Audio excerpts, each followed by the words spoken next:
I've been getting a few questions lately asking about how to get the correct exposure when you're out doing landscape photography. Some of you have been having problems with, say, where the sky is all white and the foreground is properly exposed, or the sky is properly exposed, like you've got all the cloud detail, but the ground is a silhouette. So there's two methods that I use to get around this. There's pros and cons to each, but we'll run through them now. So the first one that I use is ND grad filters. They're basically dark on one half, see-through on the bottom, and say where the sky was white before and you had the properly exposed foreground, all you'd do is you'd put this in front of the lens, drag it down so the dark area is covering the sky, and then it'll bridge that gap and it'll make it how your eyes are seeing it in the camera. And the way that I put the filters onto the camera is you get these adapter rings. So that screws onto the lens. You can put them onto each of your lenses and then they'll all fit into the filter holder. I'm not sponsored by Lee, by the way. This is just what I use. And then that goes on the front of the camera. Then the filter holder clips onto it, and then you can just slide in your filters into the holder, and then it just means that no light gets behind the filter and you get a better result. It also means that you can slide the filter up and down and fine tune it. And my example a minute ago was with the sky, but see how it's a bit lighter on this side. It's hard for me to show you because my fingers don't get in there, but you can spin this around and put the filter on the left or the right, and you can just balance out the scene. So that's holding the filter in front of the lens now. You can see how it's a bit more balanced, whereas now it's quite bright on this side. Tend to use these in quite a lot of situations. So I'd say the pros are, you get it right in camera. And with the sort of stuff that I do, like where you're climbing up a mountain, waiting for the sun to go down and then climbing back down in the dark, it's really nice knowing that you've got the shot. And I find it pretty satisfying.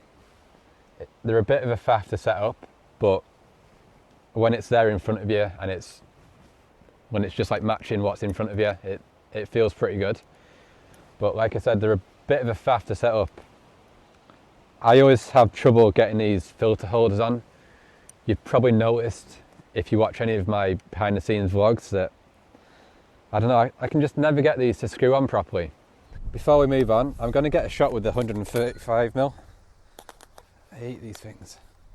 It never helps that it's often cold when you're out, so when your fingers don't work very well, they're hard to screw on.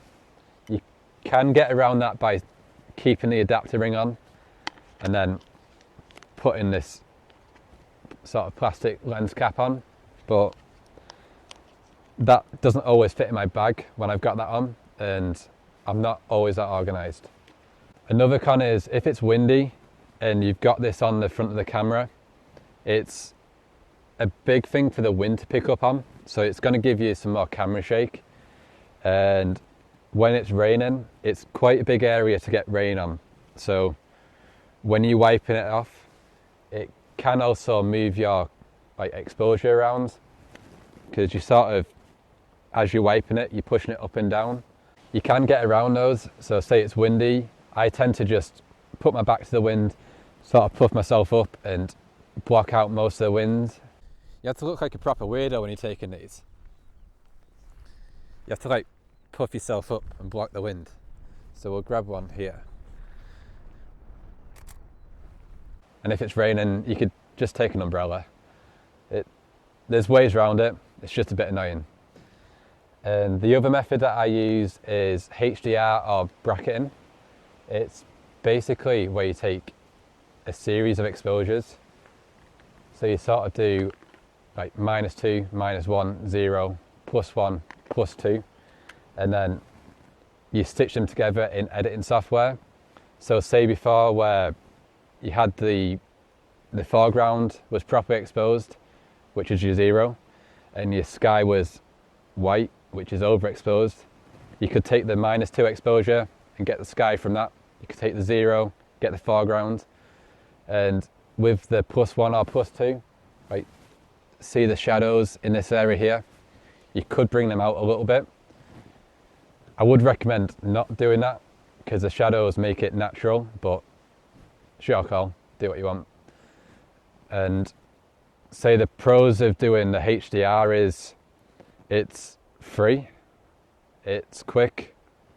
All I do to do HDR is press the button with my thumb, do 3 clicks to the right, then I've got -2, -1, 0, +1, +2. I'd say you're better off using a tripod because you want everything to line up, and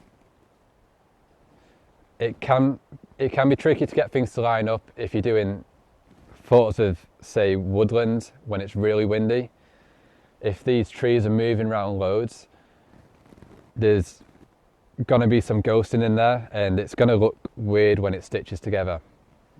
You might get lucky and be able to get all the background in one exposure, but I don't know, it's always there in the back of your head that it might not stitch together. I tend to use a mixture of both. I tend to, say I'm running up to a scene, I might stick the camera onto a tripod and then set up my scene and then take a bracketed series, and then I get the light and the clouds and everything as I first saw it.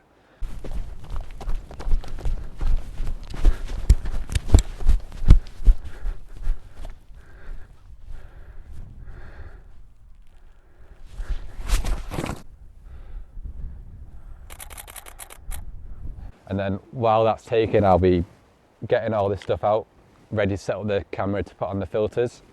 Probably say I use filters 80 to 90% of the time, and I use the bracketing just for that initial first series of images, or if I don't have the filters that bridge the gap enough.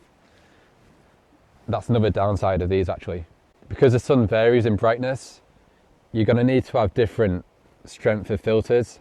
This is a 2-stop filter, so it cuts out 2 stops of light, but sometimes that isn't enough.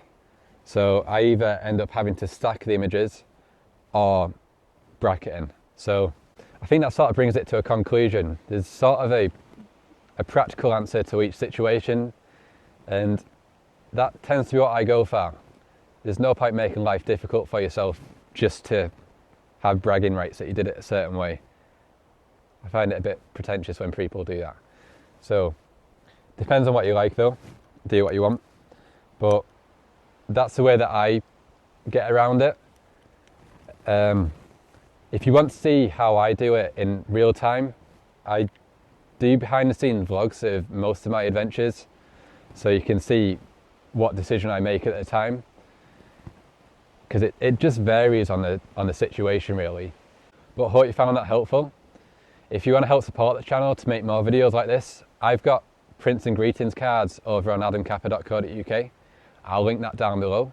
And if you've got any questions as well, ask them down in the comments and I'll try and get to those. And I'll see you next time.